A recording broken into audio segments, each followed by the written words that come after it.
On this episode of Candid Conversations with Dr. Kelly, I'm joined by one of my favorite people, the Mr. Jerrold Jackson.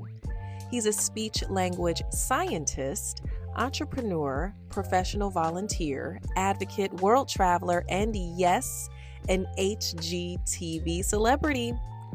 Today, we're talking about work life balance, setting boundaries, and the power of saying no without apology. So, without further ado, let's get candid. Welcome to another episode of Candid Conversations with Dr. Kelly. I am beyond thrilled, excited, ecstatic, all the things for this guest that we have today, the wonderful Jerrold Jackson. I have so many wonderful things to say about him, but I'm not going to ramble. I will just say he is one of my favorite people, one of my favorite SLPs.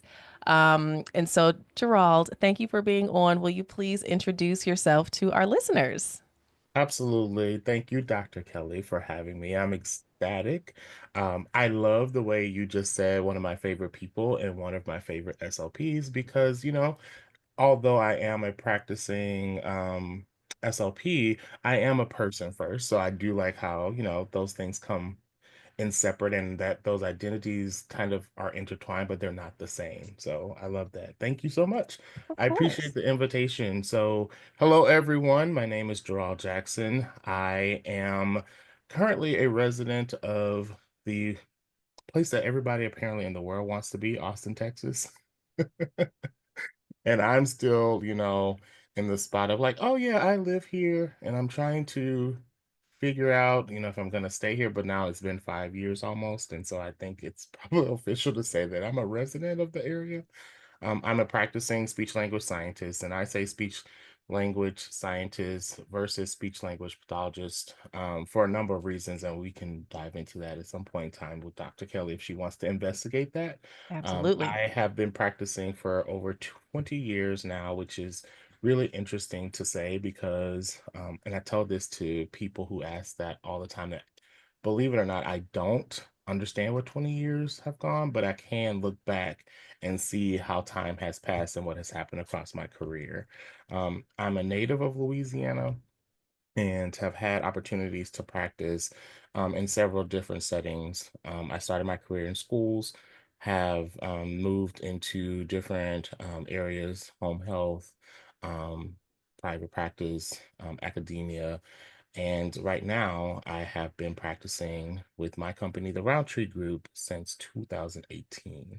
And the focus of our company is to provide supports, consultation, and whatever else we might be able to need to individuals across a variety of settings. Our primary focus has been on schools because I started off as a school-based practitioner and believe that there is a need for consistency and continuity of care in the schools and attention to detail in those spaces, really thinking about what's best for students who need our support. So I feel like that has been able to be continued through my practice, but I also do some consulting in a variety of areas. So I've been able to work with university programs with it when it comes to equity, admissions, and accreditation, but also have worked with different agencies and other private practices with helping to them to think about policies, procedures, best practices, and really just helping people understand the strength in what they have to offer as individuals and practitioners. So it's been really fun exploring that and exploring myself. Trying to think what else can I share. I am an active professional volunteer. I have been involved with a number of projects from the local to state to national level in a variety of ways. And I've been really proud of that work. And it's something that I got involved in because I have always wondered about how things worked. And when things seemingly aren't working, for me, it's like, okay, how do we solve a problem and figure out how to get things to work or figuring out why they don't work and then kind of chipping away at that. So those are some of the reasons that have motivated me to be a professional volunteer. And of course, community volunteerism is important to me as well. Outside of the workspace, the person drawled is really interested in a lot of different things. So from cooking to baking to collecting action figures to traveling, you can find me doing a lot of things. But most importantly, what I've learned over the past couple of years is that we have to nap. And so napping has become one of my one of my favorite pastimes. In addition to spending time with family and just kind of spending time with self. So that's a little bit about me. I don't know if you need to know anything else, Dr. Kelly. I mean, that is a good bit, but given your professional volunteerism, that is literally like a fraction of all the things that he does. And I am in awe. I am always inspired. And you are one of the fantastic humans on this planet who absolutely lives by mention the names of people who are not in the room. Because I can honestly say that a lot of opportunities with volunteerism and just bringing it up and extending an offer. And as you say, my spirit of yes has incorporated me and allowed me to have a lot of wonderful experiences. In particular, I'm going to say it. And I know, like, when you're talking about yourself, you're like, oh, yeah, like I forgot about that about myself. Jerrold Jackson is the 2024 co chair for ASHA.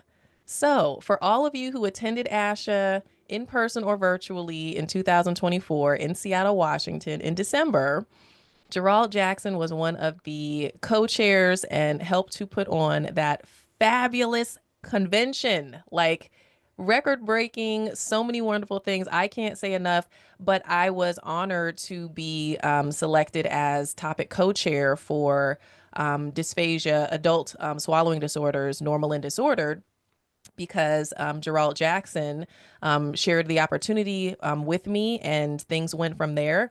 But just seeing how you volunteer and give back and your spirit of yes is always inspiring and ironically elevates. If you know, you know, you elevate other people with just your vibe, your spirit. And so I say thank you for being on the podcast and just being who you are, the force that you are, gentle force, gentle force that you are within the field. So thank you for all that you do and for all that you inspire.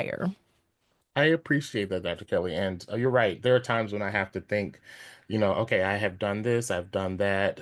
Oh, yes, that did happen. And so it's always great to have wonderful people like you remind me, like, hey, don't forget to highlight that event.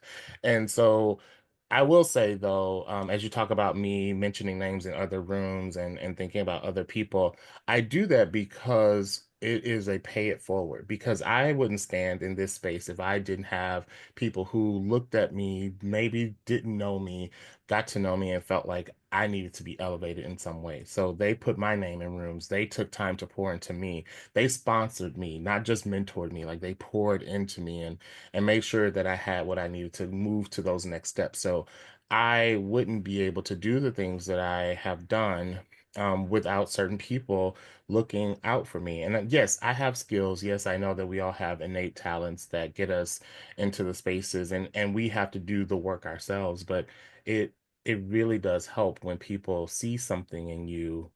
They want to nurture those talents, and they want to make sure that you know that you have opportunities that maybe you didn't see. And so because of that, I recognize the importance of doing it for other people. Also, I just have a belief that I don't need to be the only person in the space, and that there needs to be multiple ideas, multiple spaces for representation, multiple voices, especially when you think about being in professions like speech, language, and hearing, where it's historically not been a space that has been welcoming to people from a variety of backgrounds and ethnicities and demographics, geographic areas. I mean, there's just a number of reasons how people, or a number of people that have been excluded from professions such as this one. And I think that it's just equally important to use your voice and your opportunity and whatever privilege you might even gain in this space to bring others along. And I think it just makes things more rich. And at the end of the day, our goal is to enhance communication of the lives who we are working with. And I think by having that rich variety, those rich cultures and those rich ideas, you can have better outcomes. Absolutely, I agree. And speaking to what you mentioned with there not being a large, diverse population within our field, I think that the way that we help each other and pay it forward helps to elevate the profession as a whole, because making sure that different perspectives, like you said, different people experiences and backgrounds all help to make experiences I think in every situation, but especially within our field and us giving back and being of service to a diverse population itself only aids and helps people's experiences with their therapists or scientists, as you refer to yourself. um, so we will dive more into representation and why it matters. But I want to talk about your spirit of yes, how you volunteer, you're an entrepreneur, all of these things. You're an avid traveler now, albeit for a lot of volunteering and definitely family. Jerrold is a big family gentleman. He is always there to support his people, and that takes him frequently to Louisiana and other places where he supports, whether he's in an audience or giving a toast or teaching or just you run the gamut. And so that takes a lot of brain power. And you and I talk a lot about being on and what that requires and how that can drain you. And so, I am a huge brain person, love talking about the brain and educating about the brain, exploring the brain. And that can really deplete you. I am an introvert, so it absolutely depletes me to be on. And people like sometimes will say, like, I can't believe you're an introvert. But you too take that time that you need to just reset. So if I'm going to be on, I know that I need to like prepare because that's going to be a lot of energy. And then I have a period of time afterwards where I'm quote unquote off, where I get to just relax and re-energize. And we've talked about that a lot. So can you speak to what it takes for you to be on and what it takes for you to recharge afterwards? Absolutely. I find it interesting to that you said that about yourself being an introvert and people not believing you, because I say the same thing and people don't believe me either. I have been touted as a social butterfly, just a person of the people, and all of these kinds of things. And it's like, well, I really am not. I've had to adapt over time. And just like you talk about our brain and how we have to explore different possibilities and figure out what works and the whole stimulus response. And I realized really quickly, as a person who really would like to stand in the background and push others forward, I've been pushed forward and I can't fade into the background. So I've had to adjust to that. And I think that it just takes realizing what your strengths are. And also, kind of on the side, I'm wondering if I have to reevaluate myself and kind of see like, well, maybe I might think of myself as an introvert, but maybe truly I'm not, and I haven't explored that. But I really do value taking the time to, like you said, recharge and reset and to prepare myself for different situations. And so to be on, it takes energy. There are people who will wake up every day and it's like, oh, people, I need to do this, I need to talk. I have to wake up and just kind of prepare myself to step into whatever zones. So whenever it is a travel for a volunteer thing, or even a travel for family, or travel for fun and leisure with multiple people, prior to that, I have to think about what do I need to do for myself to just kind of get in the zone. And I think what it is from a mental health perspective, maybe from a brain work perspective, it's really saying that mental health, um, taking care of your mental health is non-negotiable. And especially if we're going to be public facing and we're going to consider ourselves a, a leader in our profession, a leader in our family, you have and really working for change, you have to take care of yourself. Um, I was listening recently to this idea of these myths that we kind of have brought into, like you can't pour from empty cup and you can't do these things without taking care of yourself. Why would you pour everything from yourself into someone else and leave nothing behind for yourself? So you have to have reserves. You have to build that up. You have to continue to refill yourself. And it's not about pouring everything into someone else. It's sharing. It's sharing of energy, it's sharing of ideas, it's sharing of those spaces. So you don't deplete yourself for other people. You share of yourself and you get fed from those people as well. But I think that it's important to know your boundaries, to set boundaries, and to think about what your presence is and what is necessary. So for me, I recognize that if I'm going to be on for an extended period of time, let's take ASHA convention, like you mentioned before. If I know that I'm going to be in a space for an entire week and it's going to be nonstop, so that means that I'm going to not only have to be on stage, maybe give presentations, show up at receptions, there's going to be those walking in the hallways of the hotel or walking in the hallways of the convention center, and you're going to inevitably see someone you know. That's a conversation. That is a answering questions. That is being able to express yourself and to be vibrant and smiling and just making sure people are having the best possible time and maybe even taking care of putting out some of the fires that come up with events like that. I had to recognize that for me to be on for an entire 7-day event, what did that mean for me? What did I need to do? And in that period of time, we were in um, the Thanksgiving holiday area. So right after that was the time to travel. So instead of this year going to see family, I stayed at home. I didn't do anything that was too mentally strenuous. I rested, I napped, I watched what I consider mindless TV. I even did a cleanse that week, a diet cleanse. Not in the sense of dieting, but like just thinking about the food that I was eating, because I might try some things the next week. So I didn't want to go into it feeling tired and sluggish. I thought about how much physical activity I was getting. Um, and I didn't go around a lot of people. So I talked to my family on Thanksgiving Day. My dad's birthday tends to fall around Thanksgiving a lot. So I made sure I talked with him, which is also restorative because he is a man of very few words, but the words that he tends to share are very profound and can be really funny. So talking to him is always a spiritual uplift.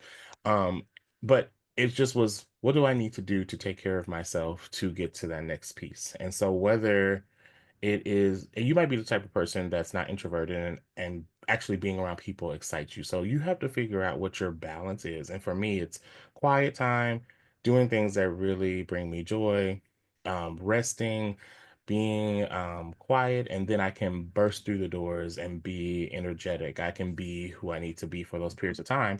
And then recognizing, like, okay, I'm tired, going back into a cocoon for a little while, and then coming back out. But also remembering you don't need to expend all of your energy in the event. You also have to set boundaries within what you're doing. So finding time to sneak away, finding time to step out of the building and go grab food, finding time to make sure you're drinking water, or in that moment, finding people who restore that energy. So remember I said that earlier, don't just deplete yourself, find people who help to share the energy. So spending time with people who you're close with, go find a corner and just kind of chat and let them check on you and let them take care of you in those spaces, just like you tend to take care of other people. So it's really finding out about yourself, what makes you complete, what gives you peace, what gives you a restoring of energy, and then set those boundaries, keep them in place, and really think about what self-care is and promoting that continuously.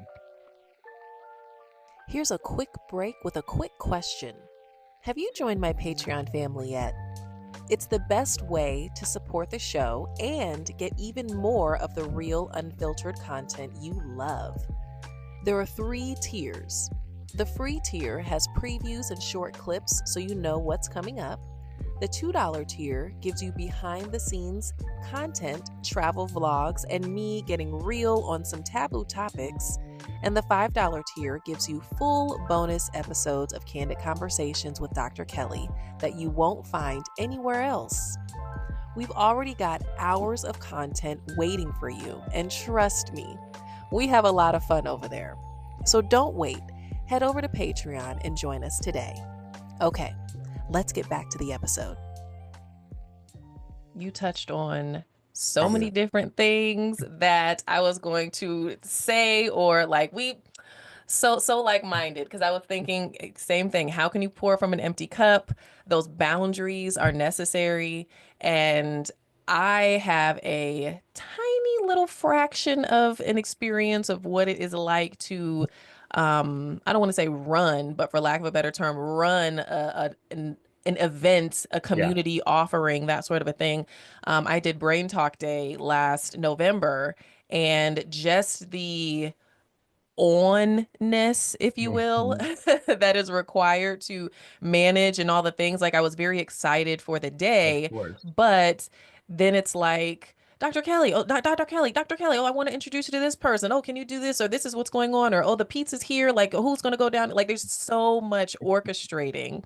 And when you are an introvert like us, that really depletes the battery or can really drain you. And so I can see where you have to kind of gear up, but I love that you have those boundaries where you like leading into something big like Asha.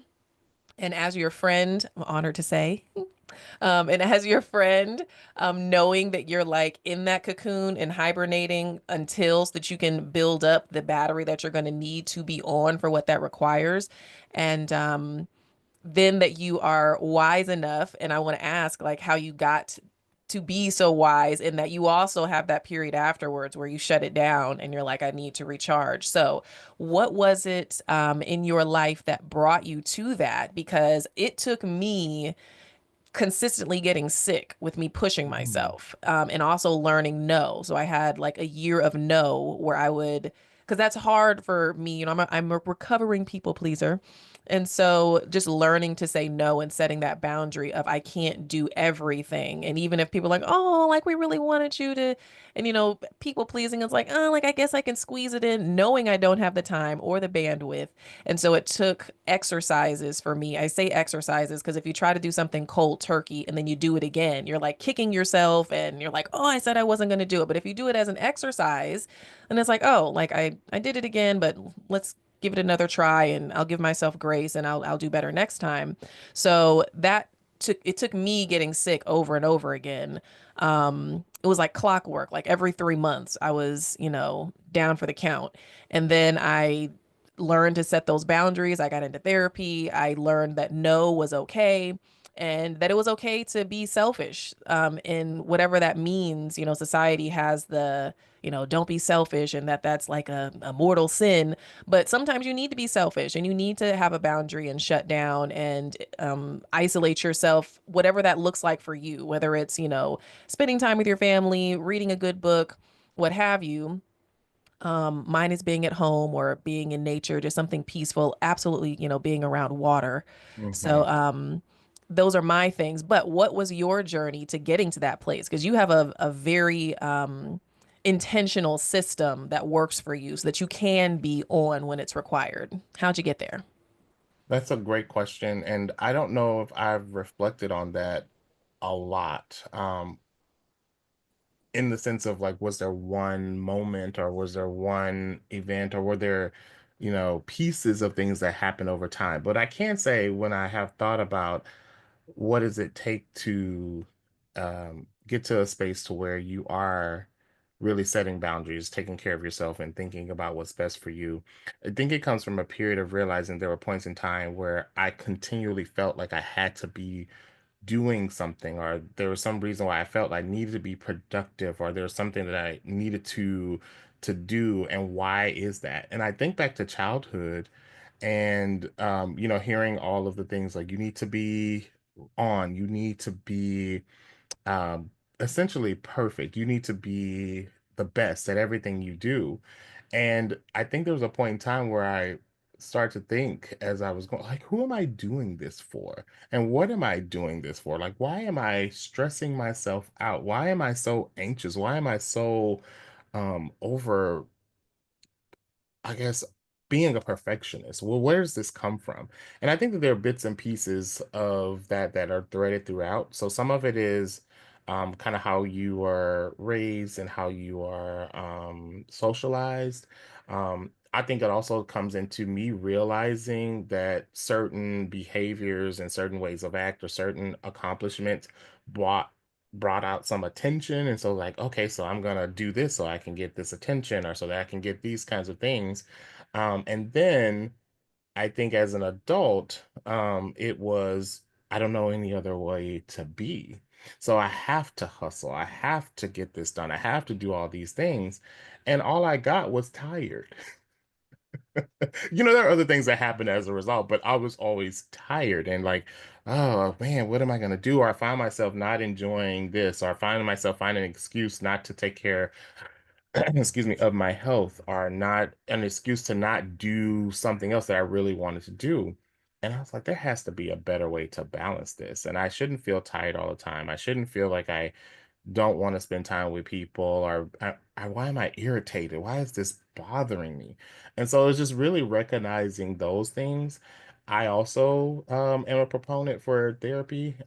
I didn't know it was something that I needed. And in fact, the first time that I went to a therapy session, I kind of was not necessarily the best patient, I think, because my therapist would ask me to explore certain topics. And I was like, why are we talking about that? I came to you because I'm stressed out.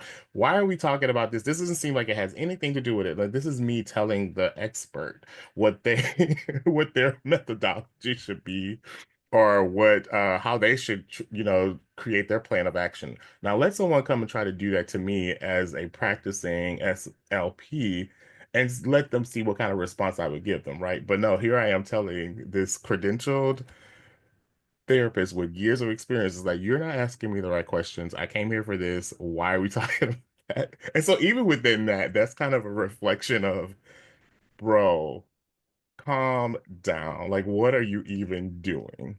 So it's therapy has helped.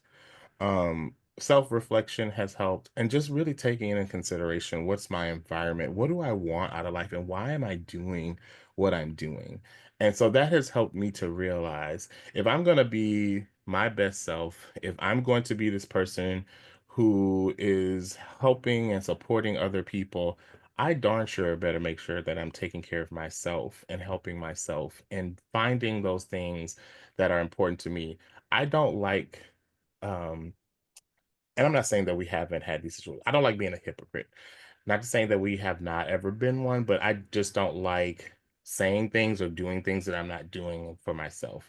And so if I'm going to give advice to other people, if I'm going to support other people, if I'm going to empower other people, I darn sure better be doing the things for myself that are empowering and that are truthful. So I can speak from not only experience, but understanding those feelings and those emotions and just how in the world that we live in we can go off in so many different directions and we can forget ourselves, and so that has been a part of it. So it's been an ongoing journey. I am not the same person that I was even 20 years ago, 5 years ago. There's just been a constant evolution in just how I think and how I see the world, and that has come from learning from different people, experiencing different things, listening to myself, what is right for myself. Like, we really have good intuition if we stopped and paused and listen.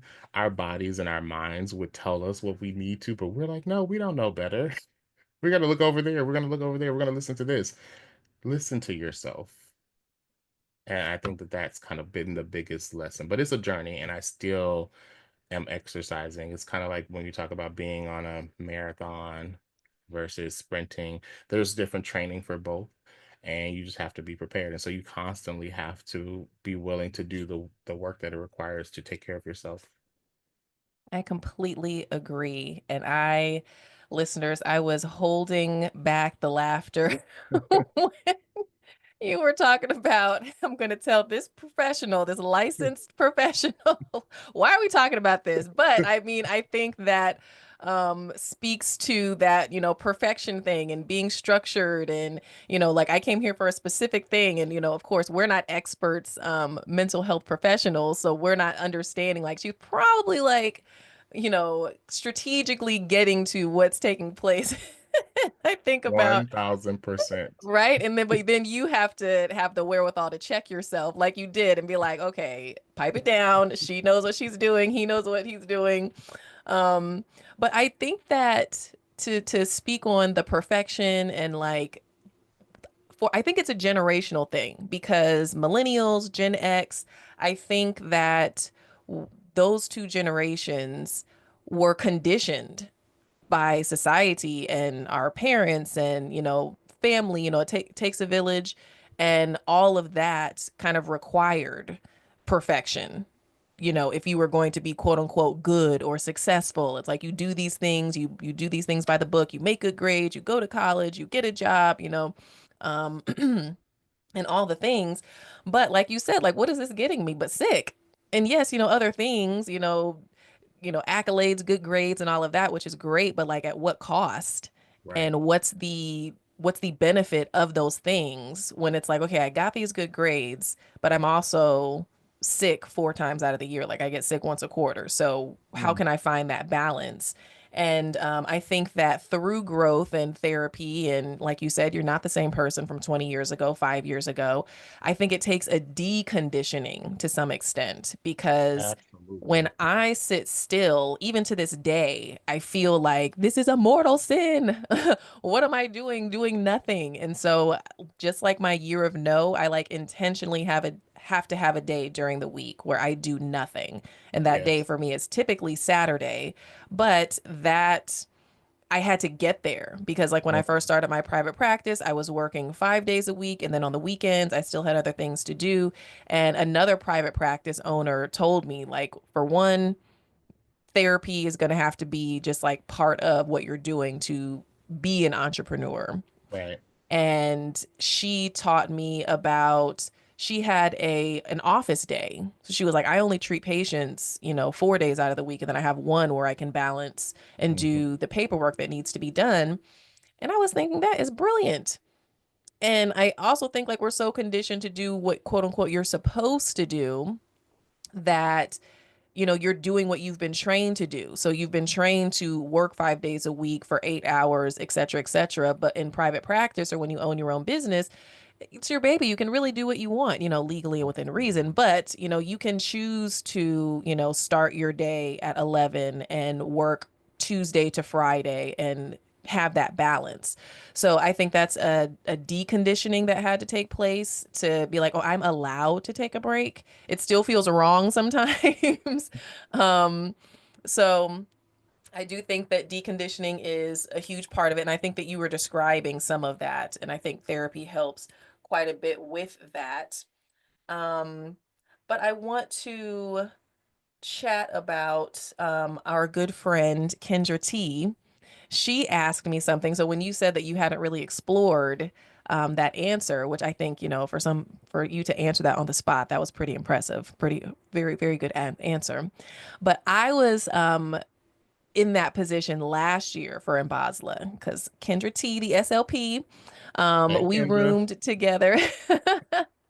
We roomed together at Embosla in Raleigh last year, and I was doing something. I can't remember what I was doing, getting ready to maybe do another submission, or I was on a call for something, and I don't even think about it. Like when Kendra always teases me and she's like, she's certified in everything. She's certified in this and in this, and she just does all the things.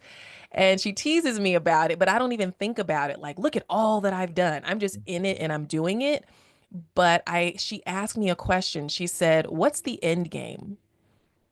Like, what's the pinnacle to where you can stop?" And my answer was, I don't know. And I was thinking, like, with the way that I was raised, um, there was no job well done, settle down, let's relax. It was always like, great job, go for the next thing. And so that's how I live my life. So it doesn't exhaust me because that's what I've been conditioned to do. But I did realize that I had to take a break and sit down and work that into my schedule and be intentional about my rest and my mental health. Yeah. I love that you brought that up, but we have to do a little quick pause and give a shout out to Mbasla. And for your listeners who might not know, Mbasla is the National Black Association for Speech Language Hearing, incorporated in 1978, and it is the premier organization for Black speech language hearing scientists. So that includes what we would say speech language pathologists, audiologists, speech language assistants, hearing scientists, audiology assistants, and those who are interested in the science of communication and those who have communication concerns. I'm a proud board member of the organization, and actually thinking of what you're talking about with unlearning and those kinds of things. This we recently had our annual convention, and it was on the West Coast this year, 2025. For those who might want to learn more, we'll be in Atlanta in 2026. So come find us out or go to www.mbasla.org, NBALSH .org.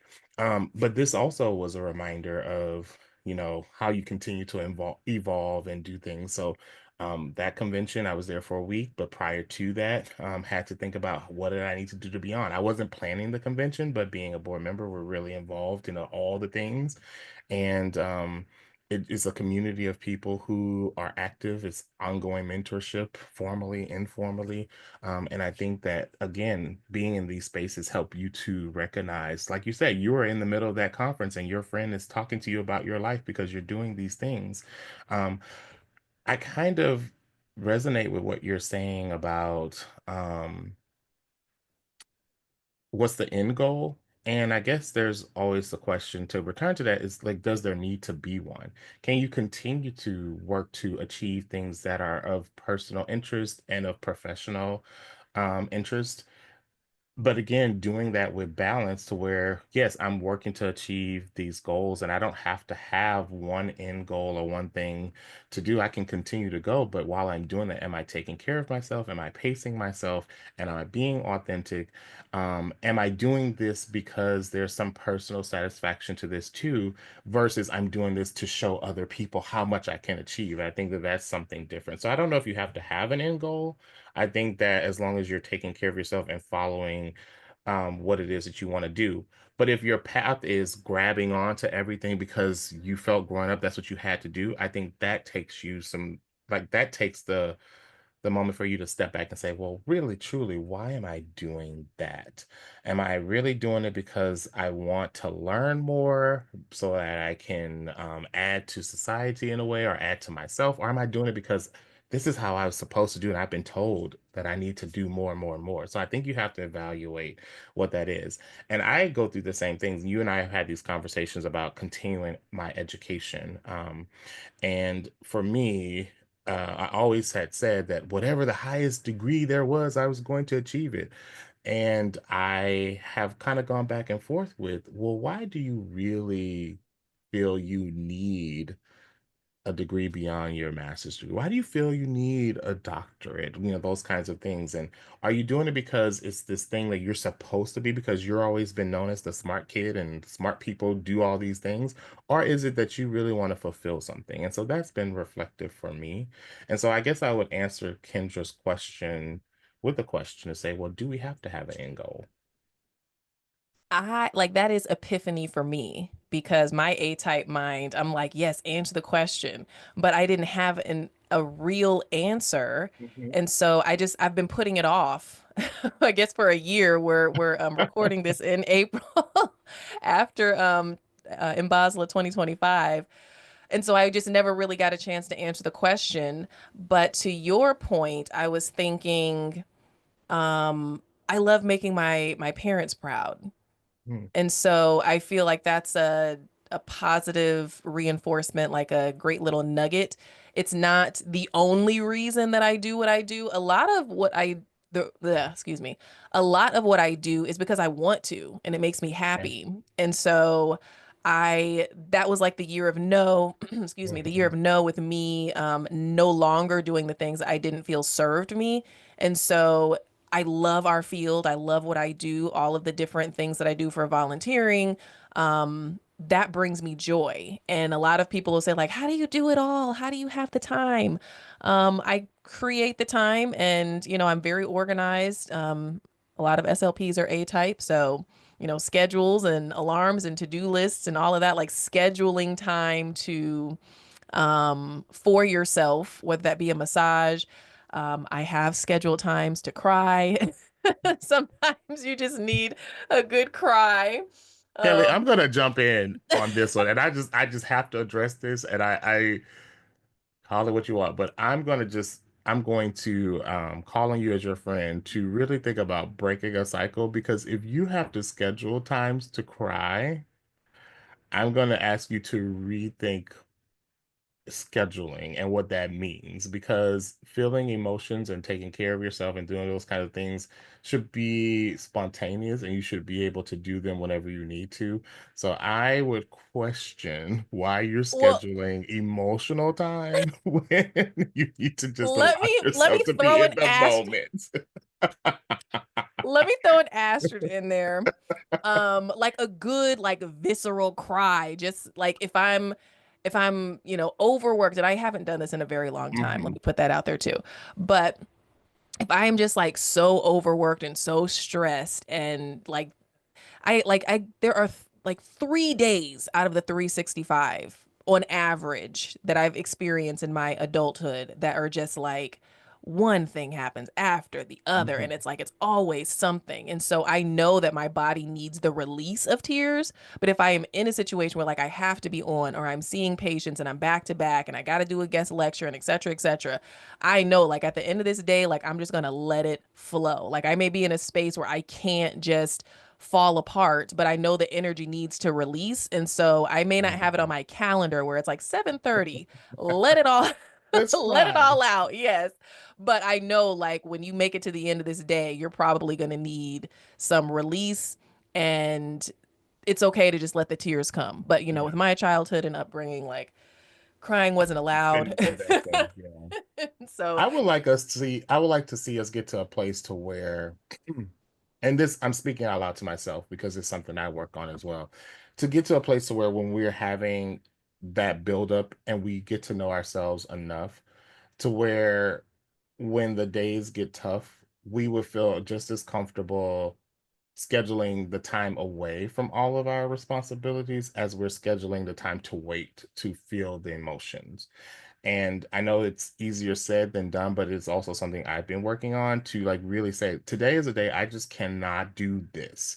So I'm going to call my patients, I'm going to call whoever I have this meeting with, and I'm going to graciously ask for a reschedule because I simply cannot perform to the way that's going to benefit you, that's going to benefit me, and I'm not going to give you the best parts of myself and what you need in these moments. So I'm going to ask that we reschedule. And I don't know if I have to explain that to everyone, but today's the day I can't, because there are going to be days that you can't. I would love to see us get to a place where we're comfortable saying I can't today. And that's something that I've been working on, and I've actually been actualizing. I've been doing that, and I just would like to see us all get to a place where today is not the day that I can be on. So I'm gonna turn off, and I'm going to take care of myself, and I'm going to rest, and I'm not going to recharge just so I can do something else the next day, but I'm going to truly take it in for myself, and really take care of myself. Dr. Danny Scott, it has been a Dr. big Danny. proponent for talking to us about rest and resistance. And there's a whole movement out there at Nap Ministry, where those kind of discussions have been going on. But resting is so important and vital for us, and which is why I think I've adopted that even before I've read any of the information from like places like the Nap Ministry. But just understanding that you have to take the time. And so we're ready to go and ready to do. And with being, like you said, being an entrepreneur, it takes your mind to places that you never thought. It stretches you as a person, but also you start to do this work and move into these spaces so that you can have control of your life. And part of that control means that you build in flexibility for yourself to take care of yourself. And I think that we have to start thinking, how do I better take care of myself? And one of the best things we can do is to give ourselves permission to not do something when we don't feel like we should or can or want to. I think that's a good point, and I think that goes back to the deconditioning, Yeah. because even that in itself, for listeners, I'm sure there are listeners out there who can relate and resonate with what we're saying, but leaning into that. Like it feels Yes. wrong, but putting myself first is actually right. Yes. And I think that it takes it takes the exercise model to do that. I can say I feel that I have not had to schedule a cry for That's good. so long for so long because I started allowing myself to say no. So I don't do it all the time, but if I Yeah. know that I'm just like over stressed, maybe just over it, whatever it may Hmm. be, I will, call and cancel. But Yeah. even then, I'm thinking like, okay, how many clients am I like? Can I push through one? And I've tried to like, I'm just gonna push through, and I'm just miserable. And I love when I'm in therapy, like that's my happy place to be with Yes. my clients, my patients, and engage. And if I'm having a bad day, like that really brings me joy. And Yes. so I know if I'm in a session and I'm still just like, I can't wait for this to be over, I know that I need to take that day, and giving myself that permission required exercises, required me pushing through and, having a miserable day and just dealing. But I don't like that because I can't show up for my patients how I want to, how I need to. And I also have these moments where like you said, sometimes you just need to, if you're at a conference or something, like you need to go into a space where you can just kind of recharge or have someone pour into you, connect with someone that you trust and that is a Mhm. feel good person or partner for you. And that made me think about when I was doing uh, a keynote somewhere, and I won't say where, but it was so like energizing and intense, and for an introvert it was a lot. So I did Mhm. two 90-minute presentations back to back. I had like a brief break in between to grab food. It was like a box lunch. And I don't want to say I was hiding, but essentially I was hiding because I didn't want people to find me. And then it's like the 20-30 minutes that I have to eat, decompress, because after your talks, people want to come up and ask Of questions course. and all of that and network, which I love. I love it when people have questions, but it's like I still need that time to reset before I have to go on stage and be on again. And so when I was done with that conference, I remember going to my car, which is like an extension of my home, safe space. I could feel the energy like radiating from me. Like my skin was like vibrant, like it was just Hmm. something, like the energy was so potent that I just had to like sit and be still.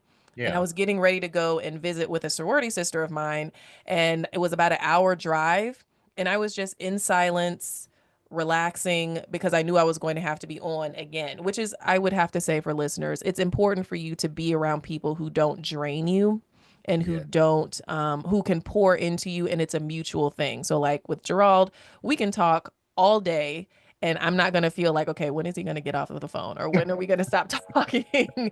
um but I think that that's from a mutual pouring into each other. Hey everyone, Dr. Kelly here, founder of Brain Talk Foundation, and I need your help. Every donation helps us raise awareness about brain health and concussions, especially in underserved communities. We're going into schools, talking to students, athletes, parents, coaches, educators, and speech language pathologists, making brain health education accessible and impactful. Brain Talk Foundation is a 501c3, so every donation is tax deductible, and every single dollar makes a difference. Support this mission. Visit braintalkfoundation.org and donate today. Together, we're saving brains and changing lives. I want to bring up this next topic, but I want you to explain to our listeners. You mentioned something, the NAB movement.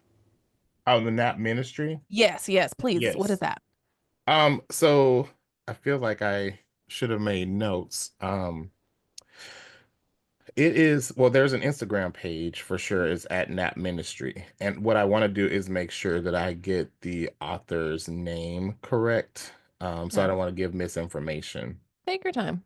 Um, so but it is a book that is called Rest is Resistance. Mm. Um, and the author is Trisha Hersey.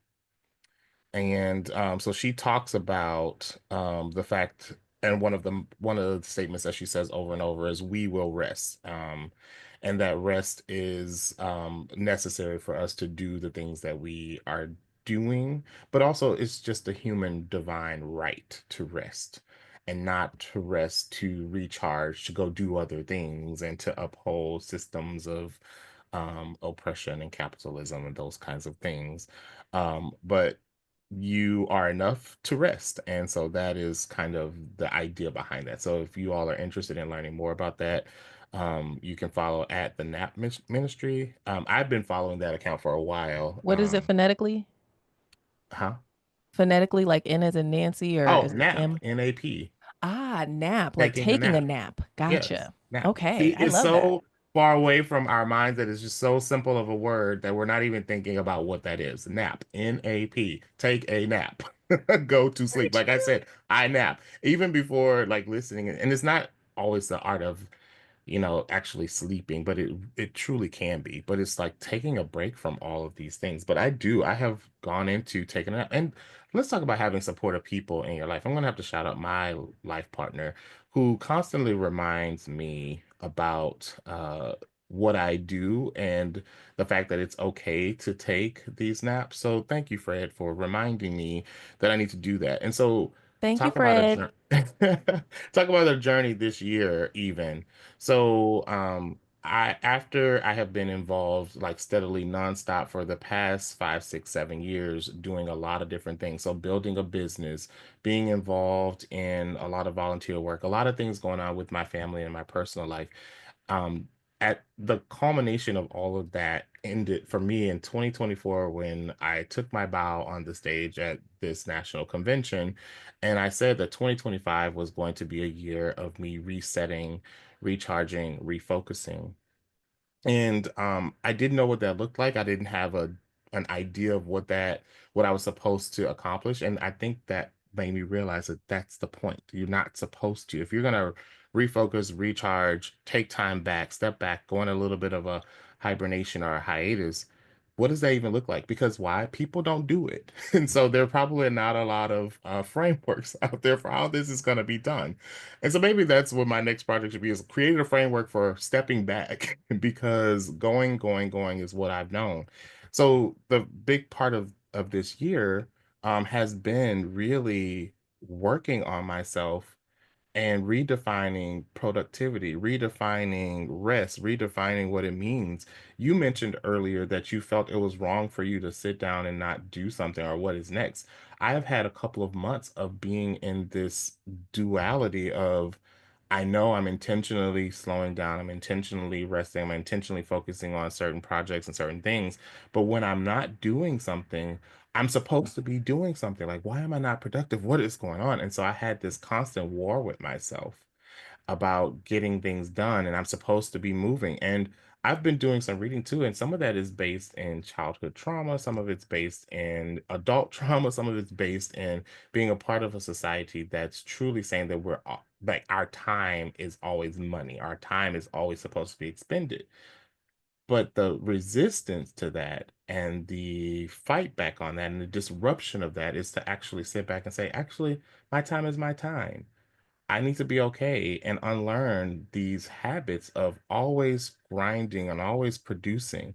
And you know what has happened to me, as I didn't know if I was healing or not, but I've been in situations recently and within the past week where I've had hard conversations.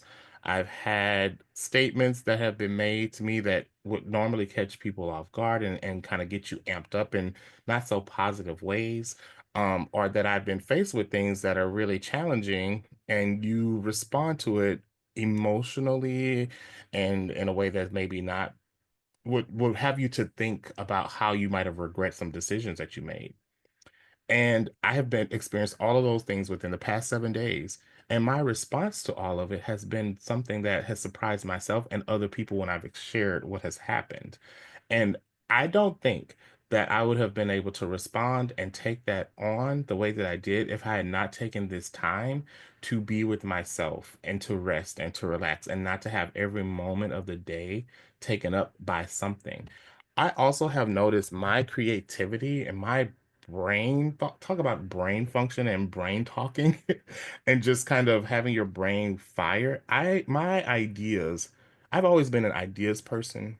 But man, the ideas and the thoughts that I have about the things that I want to do are just so numerous. Like my brain is on fire in a really good way. And so now the challenge is I've gotten to the point where, okay, you can take rest, you can do these things, you can schedule your day, you can take care of all the things you want to take care of and not have to worry about production. So now my challenge is to get all these ideas down, but not feel like I have to do something about them immediately. Like snap, snap, snap, idea, idea. Like what's going to be the end result? It's still fighting against that, but realizing that I can now be more thoughtful and be more focused and be more responsive and still be grounded in my peace and not have that disrupted because I've taken enough care of myself to not feel like I have to snap and be on and ready to go and be ready to respond or do all these kinds of things. I feel in a better place to be in control of that for the sake of being in control, but not because I need to control everything as a person who's controlling, if that makes sense. Yes, recovering control freak as well over here. I love that idea of the nap ministry. Yes, not ministry. Okay, we're going to put that in the show notes for those of you who are interested.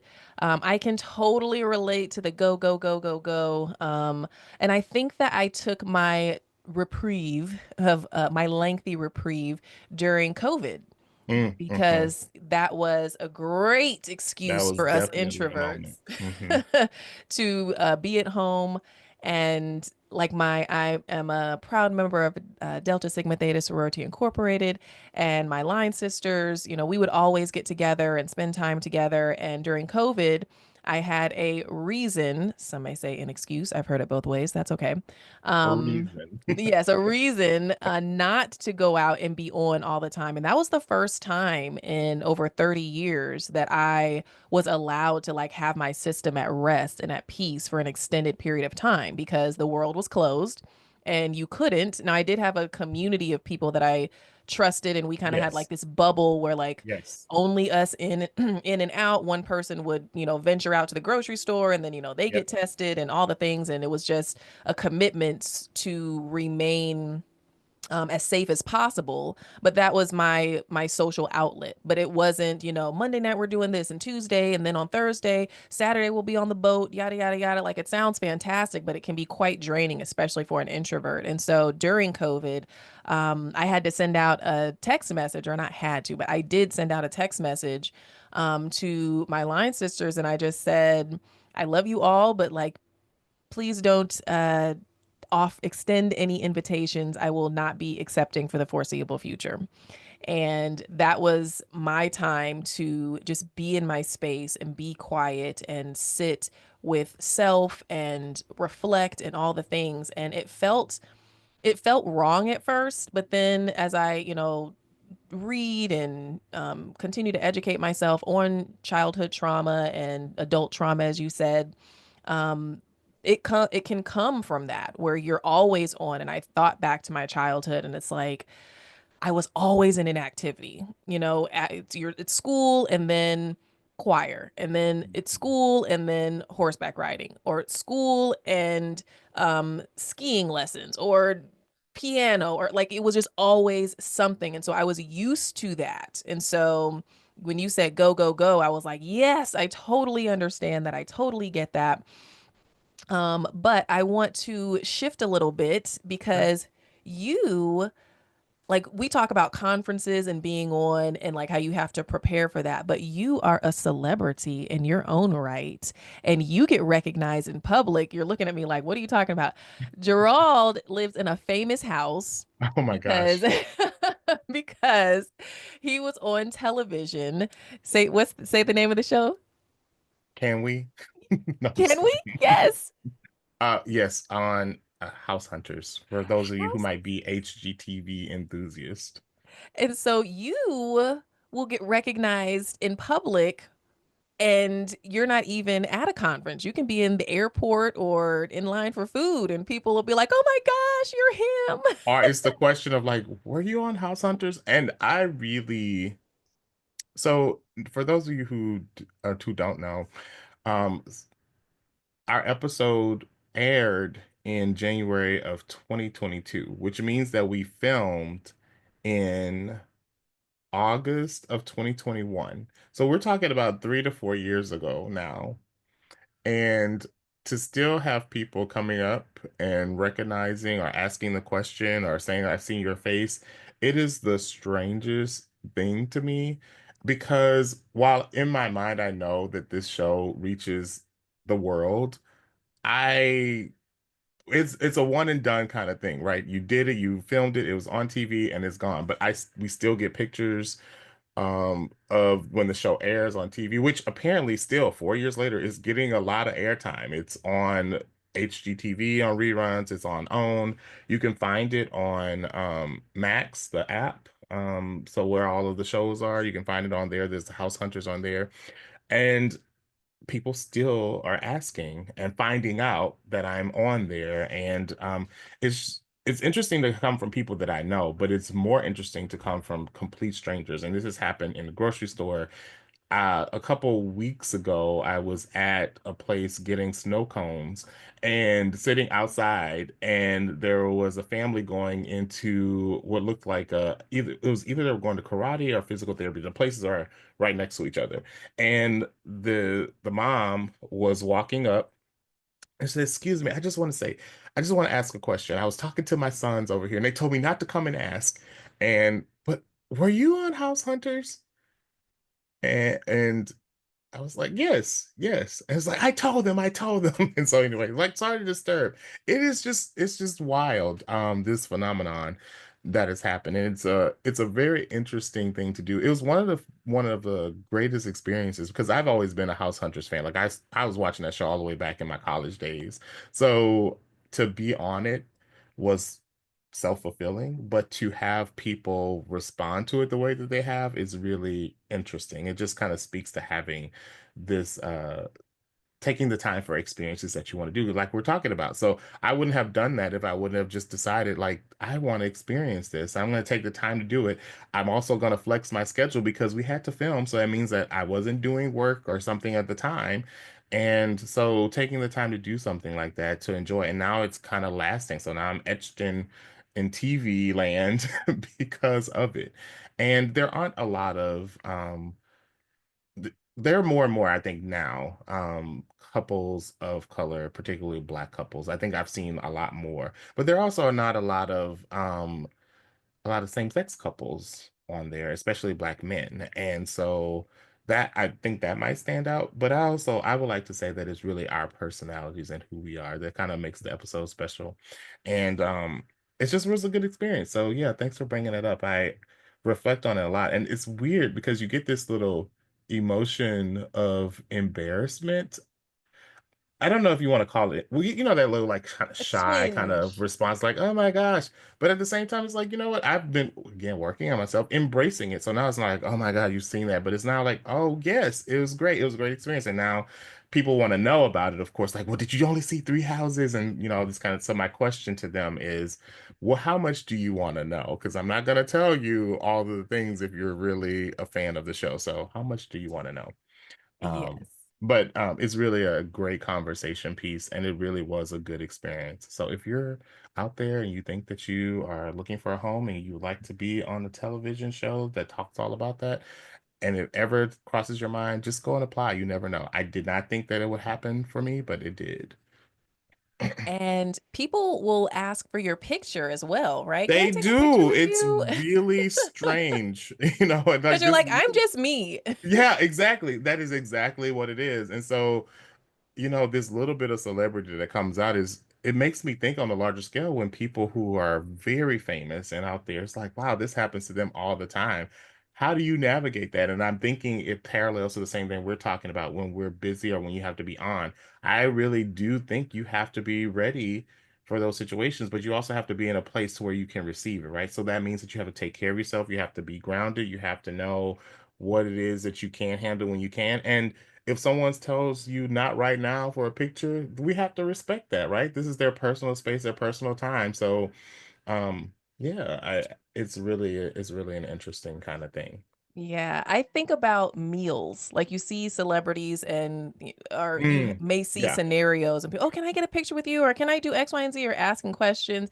And when, you're engaged in a meal, like, and I say this to my patients, like eating is a huge a part sacred of, time. yeah, it's sacred time. It's a cultural thing. It's, just all of the senses and everything. And it's an experience, and so to have that interrupted multiple times, Mhm. I can imagine that's like I can see where people are like please, like not right now.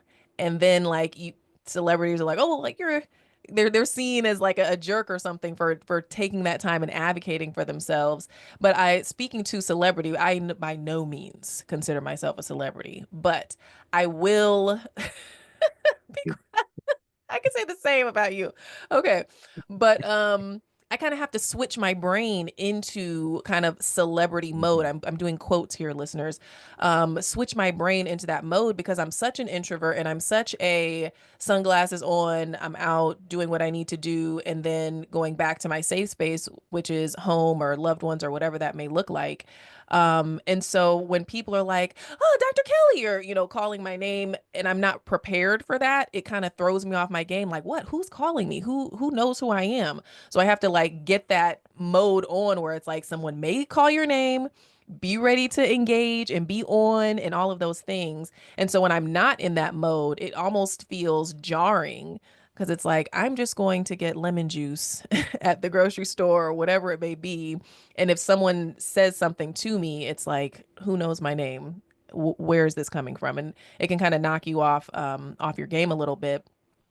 And so when I'm getting ready to be on, just like you, I will have a down period, and then it's like get ready because anybody could say something to you, and you need to be ready to be on and Yeah. smiley and all the things. You touched on having I'm going to say iconic.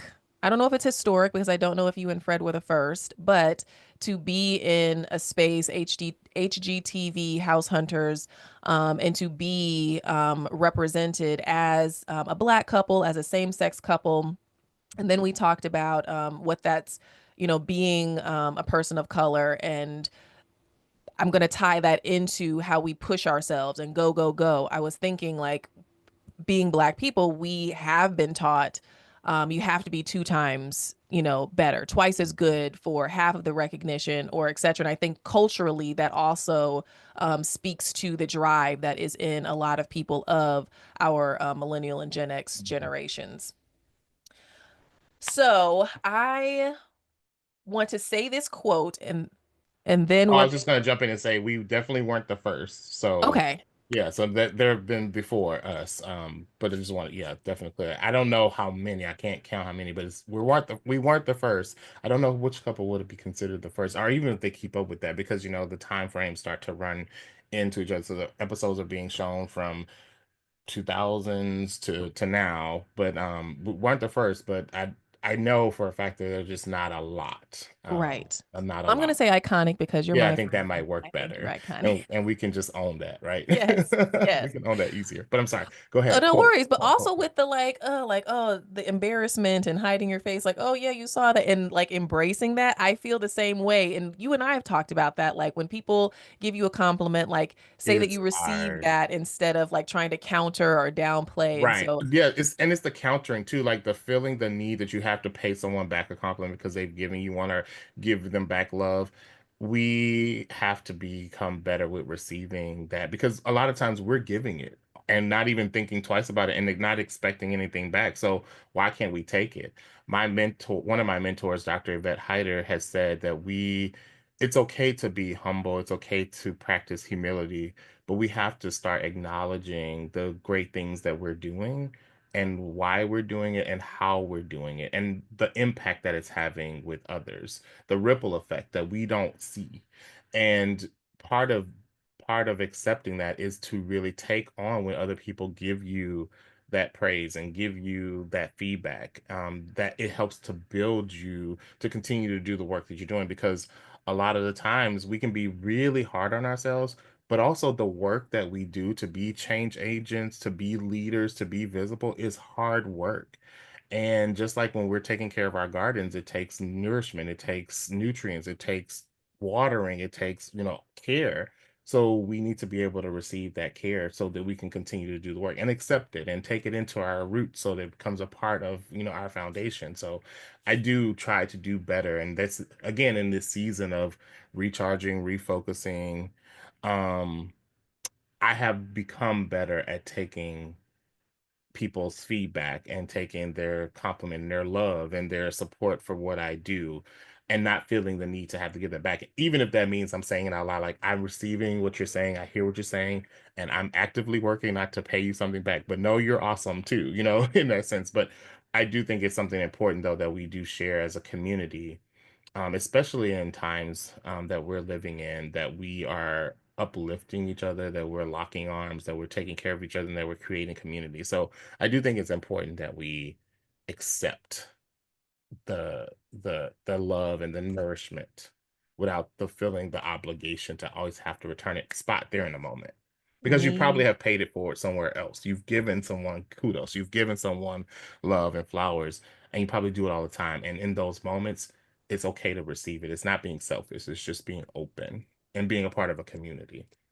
I agree. And I think that would be something else for each of us to explore is like, why is that hard? Why does Yeah, that why make is us it hard? uncomfortable? Mhm. Why do we feel like we need to counter? So I think that would be a great thing for both of us to explore and then come back to our think tanks like we normally have Yeah. and chat about it. I want to touch on this, Okay. and then we're gonna do. I'm gonna say this, and then we're going to save this for the Patreon special episode. So for my Patreon family members, you will be able to hear this part of the bonus episode. So before we logged on today, I was scrolling, as you know, we in society do these days, and I saw a quote that Viola Davis said. She was on The View, I believe it was The View, and someone asked her, why does representation matter? And she just had such a fantastic answer that I wanted to explore this with you. And of course, we'll explore it more on the on Patreon. But I want to give this quote, and I want your feedback. So she was asked, "Why does representation matter?"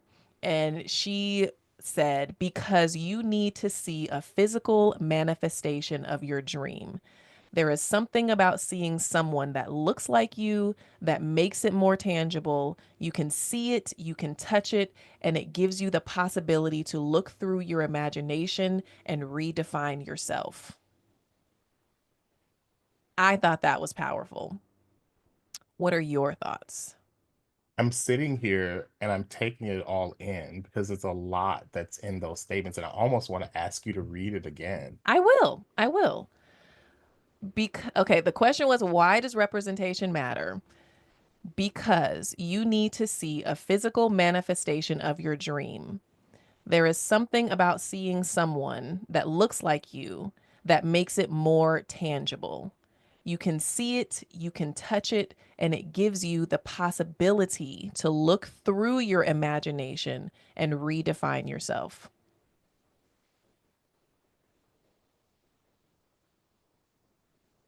I love that. That is really powerful and is really something to think about. I Representation matters for sure. Seeing yourself depicted in others is something that allows for you to realize what is possible. I don't disagree with that at all. I guess my question, or just as I'm processing this, would be, how do you then move to the next step? So you see it, you're dreaming about it. What does it take to then get to the point to where you're working toward achieving what was imagination before, or what was a thought, or what maybe you didn't think was possible until you saw it? So to then an extension of that, how do we help people get to the achieving part of their dreams? So you've seen it, you see that it's possible. How do we then work to make sure that people can follow the steps or follow the path to get to accomplishing the goal that they didn't think was possible at first? So that's kind of where that automatically took me. But it definitely says something about visibility. It also speaks to still the nature of our society and particularly our country, where visibility and representation at the basis still matters so much that all you need to do is to see it. And why is it still not so commonplace to see certain things in place? Why is it not common to see Black speech language hearing scientists? Why is it not common to see Black veterinarians? Why is it common not to see entertainment that's not just about Black struggle? You know, those kinds, like, why can't we talk about Black prosperity? I This, want to put a pin in that because I want to yeah. save that for Patreon. Yeah, But no, yes, yeah, just all of question. those, Yeah. yes, all of those things. Yeah. We are going to do the Candid questionnaire, and then we're Okay, going okay, to okay. head over onto Patreon to finish things. Okay, first question. What's one word your friends would use to describe you?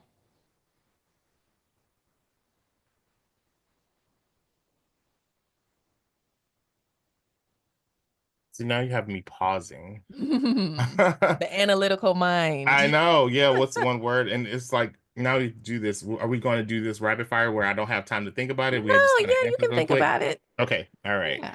So, hmm.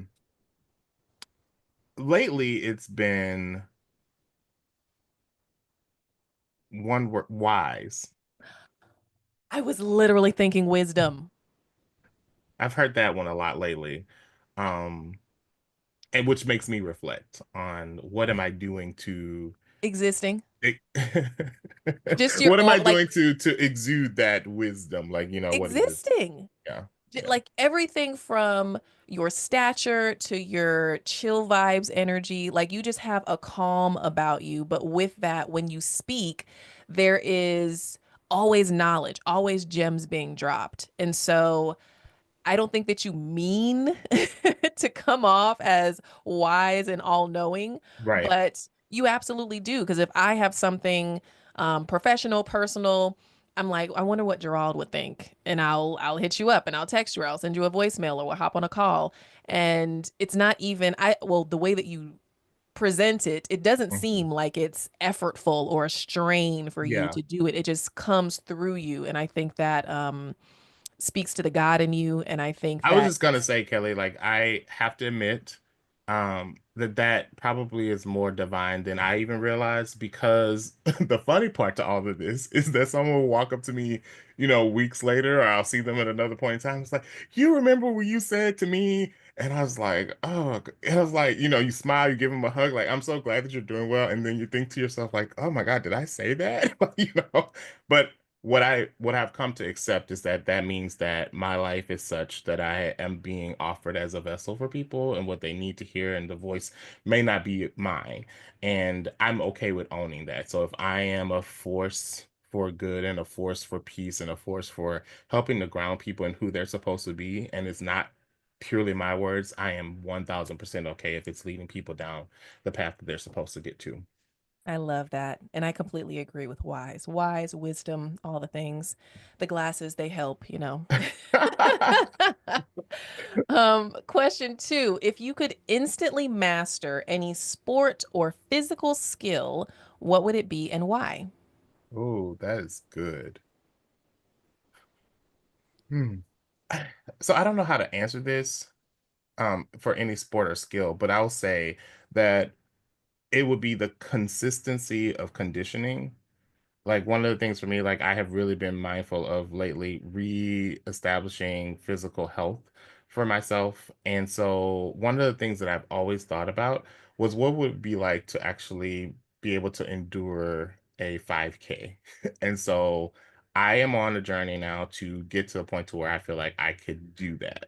And so I think it's the conditioning. Like I don't know if I want to master any one sport, but just being conditioned enough to where if it comes up, then I can actively engage in that. My nephews are really active in sports, so like they do football, they do baseball, they do track, they've done soccer, um, and they are just so cool to watch. And so they'll want to throw the ball, they'll want me to kind of participate with them. So I just want to be physically have enough stamina to at least make sure that I am able to engage with them, which I have become, more involved in that. So I think maybe it's the conditioning and just like being consistent, if What that's a an answer. what a wise answer. This is not See going what to be the see what theme I of did the there? day. Okay, number three. What's one activity or hobby you find most relaxing or beneficial for your brain? So people may not know, I am an avid action figure collector. I was hoping you were going to talk about this. And I used to wonder why I was so enthralled with this, and I just decided I don't need to pinpoint one reason why. It's just something that I like. I like the colors, I like the figure, I like the stories, I like creating them. I like the way they look in their packaging, out of the packaging. I like to pose and just kind of imagine. When I was a kid, I used to play with my toys and create all these little worlds in myself to where people would see me playing and they thought, like, are you talking to yourself? I'm like, no, I am engaged in play. Thank you very much. It was also, I think, has fed my ability to be a really creative pediatric therapist with children because I can just get into that world and we can play all day. And so that's something I've been able to bring forth from my childhood to really help others build their communication skills and their interaction skills. But I just like it. And I like seeing things out there. And I just have to be mindful of budget. Because I'll find myself like, oh, I need that, I need that. And I've also now pared down on some ways that I now collect and not having to be a completist because if I don't like it, I don't need to buy that. I don't need to have it. But I really enjoy going to, stores, whether they're specifically focused on like comic book stores or, places like that, or just even a typical store that has the toy section. You'll find me in there looking to see what's going on.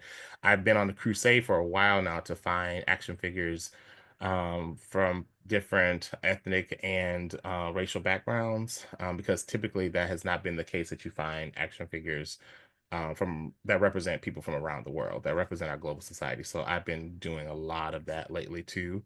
But it's just really fun. And displaying them and figure out how I'm going to put this up and even talking about it. My niece, and I'm going to have to take a note from her, and maybe this will be on my plan of creative things to do, but my niece says, and she said this to me for years, Uncle Jay, you need to have a YouTube channel to where you're showing off your stuff. Like you need to show that you're unboxing, or you need to show when you get a new box, or whatever the case may be. Like you need to do it. And thank you, Destiny, because I still need to do it. Well, keep me posted. I would love to see that. I follow your other page that showcases your action figures. So I will definitely be subscribing when you do that YouTube channel. Okay, what is the weirdest or most unexpected item in your bag or car right now?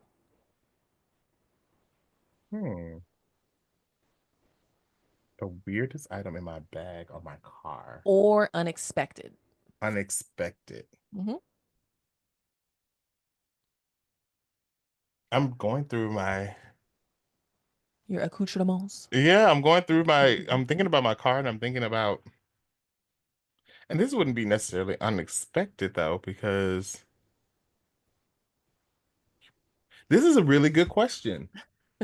I'm glad you This is a like it. really, really good question, a really thoughtful question. Um,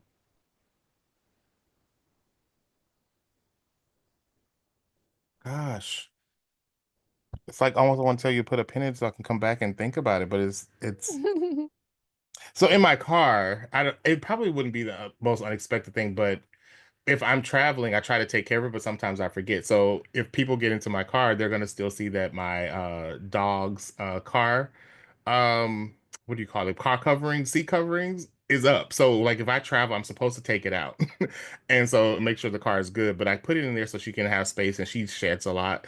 So if they get in my car and I forgot to take it out, it'd be unexpected. Like now you don't have room, and I also don't want you to be in the car because now there's hair. That means I didn't go and take it to get it detailed. So that's probably something that's in my car.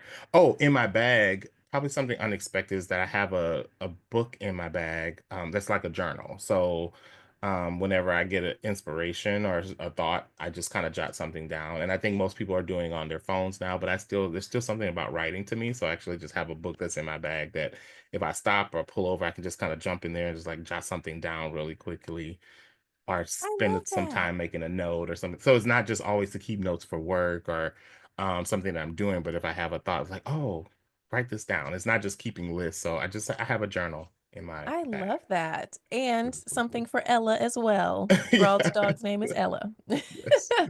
Yes. Okay, last Good question. question. What is your go-to guilty pleasure TV show, movie, or song? Ooh, this is a whole podcast episode by itself, I would imagine.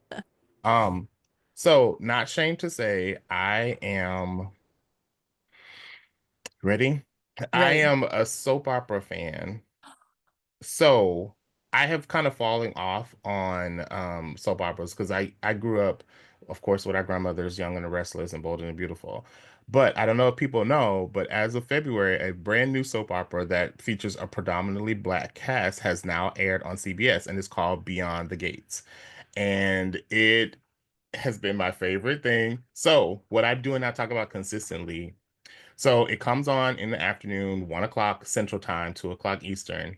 And it's all about this lavish lifestyle these people live and then all the things around it. So every day when I can, when my schedule allows, what I do now is I go to the gym and I'm watching Beyond the Gates while I'm exercising every day from 1 o'clock to 2 o'clock. So that's one of my guilty pleasures. But also, I have been partaking in some housewives shenanigans and things like that. And I also will watch old cartoons if I'm sitting at my desk working or something like that, or going to bed. So soap operas, reality TV, cartoons. But yes, Beyond the Gates. Well, I am a I don't want to say non-traditional soap opera watcher. Okay. So I was obsessed with Passions. I don't Oh my know. gosh, really? Yes, I loved Passions. And I'm like, oh, great. It's a soap opera. I'll be able to follow it like Young and the Restless and all the classics. And they canceled that thing They before I did. got to high school or Yeah, something. that's No, no, funny. no. It made it to I college. was gonna say it lasted longer than we thought. So, Yes. funny story is Passions came on in a time slot after they had canceled this other show called Sunset Beach. I was a senior in high school, and that was my obsession. So I'd come home from school because I was a senior that year and we had this project called General Cooperative Education. So it was allowed for some of us as seniors to leave school and go to work. And that was part of our credits. So I come home, I eat lunch, watch Sunset Beach, and then go to work. But then they canceled Sunset Beach and then brought on Passion. So I never got into Passions because I was still mad about them canceling Sunset Beach. I mean, I completely relate because after Passions, I was like, forget this then. I'm not watching any other soap opera. Yeah, But I yeah. will give this one a try. What is it? Gates? Beyond the Gates. Beyond the Gates. Okay, I am gonna give that a watch Yes, because it's I been on since February of this year. Started like February 24th. See, I'm just like so into it. Like, count me and in. it is really good. Like all of the soap opera tropes that you think that you can do were all done within the first week of the show. And so it's like, well, what else are they gonna do? But they keep bringing it, and I just living. So I have a week to catch up on because I was out of town, but just love, love, love. It's this rich family taking place in well, it's around the focus is on the family, the Duprees, and they Ooh. are in this suburb of Maryland, and the family had the family history is that they've owned this country club and this whole thing. They developed it, and so they live there, and so it's all the shenanigans of everything going on there. It's really good, really good. So they just celebrated 2 months, so Well, I will yes, be tuning so in that for is that. guilty pleasure that I'm not apologizing for. Well, I love it, and I'm right behind you because I can't wait to dive into a new soap opera. And it's fantastic that it is a predominantly Black soap opera, which will tie us into getting ready to go into this Patreon episode. All But right. before we do that, I want to ask, where can people find you? And is there Sure. anything that's coming up that you want to promote or share? Absolutely. So again, thank you for having me. This has been a pleasure. It's always great to talk to you, but especially in this format. So I hope that people who have listened maybe have picked up a little nugget here and there about how they can transform their lives. So again, I'm one of the founders of my company, the Roundtree Group. So we are continuously thinking of ways to grow and expand our reach. And so you can find our website, www.roundtreegroup.org. You can follow us on Instagram at Roundtree Group for information about our business, or if you want to work with us or have any questions or even have ideas for the work that we could do, feel free to connect with us there. Personally, you can connect with me at Jeff Jackson on Instagram. I'm always interested in meeting folks and just kind of engaging there. As far as projects coming up, I have been Don't again forget on this. the action figure page. Oh my gosh, how could I forget? Yes, that is at Jay's Toy Room underscore 511. So JAY. Jay's Toy Room underscore 511. So yes, you can follow that page. When I get a chance to update it, you can see some of my figures and kind of how my collection came to be. It's a lot of fun, and I need to post more on there, but yeah, You give just it a did a follow. you just did a really good one. It wasn't an action figure, but it was a game, the new Candyland. Oh yes, yeah, I did one about I found it's Candyland adaptation where they've changed the a lot of the characters, the central characters, and they've made it more globally representative, and it was really interesting. I just happened to be in a grocery store and I found it. I was like, "Do y'all know about this?" So yeah, I do stuff like that. So if I find stuff, it's random. I'll just add my social media is one that is just what I feel should be out there. I don't have a strategy in the sense of oh, we need to post this 5 times a week. This is what I'm thinking today. Here it is. Enjoy. So, I feel um, that keeps us wanting more because when I see something pop up for you, like even yesterday's post of when you got home, I'm like, "Ooh, he posted. What did he do?"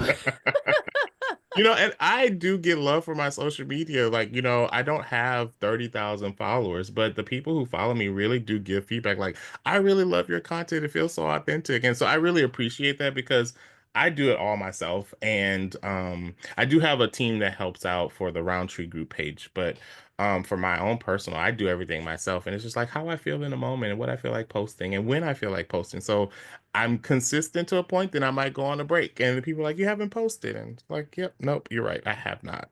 So yeah, follow my social media accounts and you know, we I love engaging with people on there when I can. As far as other projects coming up, one of the things that I am working on, and Kelly always teases me about when I go quiet that I'm in the lab. And the lab this year, like I said, has been me. I've been the project. I've been working on myself and taking care of myself and figuring out what to do for myself.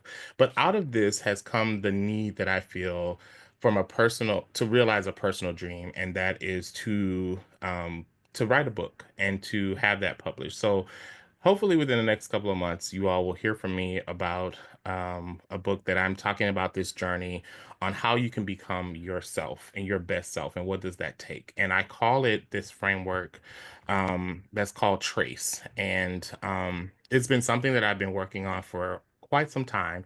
And what really made me think about the book was being invited to a keynote at a university to talk about leadership. And so I was able to go and talk to these students about my journey and how I traced my journey to leadership, or I traced my journey to success. And what I say is that you can trace yourself to whatever you want. So it's trace your path or trace your journey to blank, whatever that is. And so the words that make up the trace framework have been shifting. So when I first started, it was about trust, respect, acceptance, culture, and energy. And as I have been on this journey and really exploring all these things and how to tell you all how to trace your own path. I've kind of adjusted the words a little bit to fit something that I think is more customizable and just kind of allows for those other words that I'm telling you to fit into it. So I'm still developing that. So I look forward to sharing that with you all, hopefully before the end of this year. Well, we will look forward to that. I will absolutely promote it. We don't have 30,000 followers, but what's mine is yours, and I will absolutely repost and support however I can. And I am sure that it will provide wisdom to the masses. So I'm looking forward to that. Thank you so much for being on the podcast today, and we will talk soon. All right. Thank you so much. And just like that, Season 2 of Candid Conversations with Dr. Kelly has officially wrapped. To every guest who shared their story, wisdom, and vulnerability, thank you. Your voices made this season unforgettable. And to our incredible listeners, thank you for supporting me every step of the way. Through the laughs, the tears, the truth, and the transformation. We're taking a short break, but don't get too comfortable because Season 3 is already in the works. And trust me, we're coming back with a bang. More powerful guests, more captivating topics, more real talk you won't hear anywhere else. In the meantime, I'd love for you to become part of my Patreon family. Your support helps keep these conversations going and gives you exclusive behind-the-scenes access, bonus content, and so much more. So stay tuned, stay connected, and stay ready because this is just the beginning. Until next time, this is Dr. Kelly signing off. Be well, and as always, keep it candid.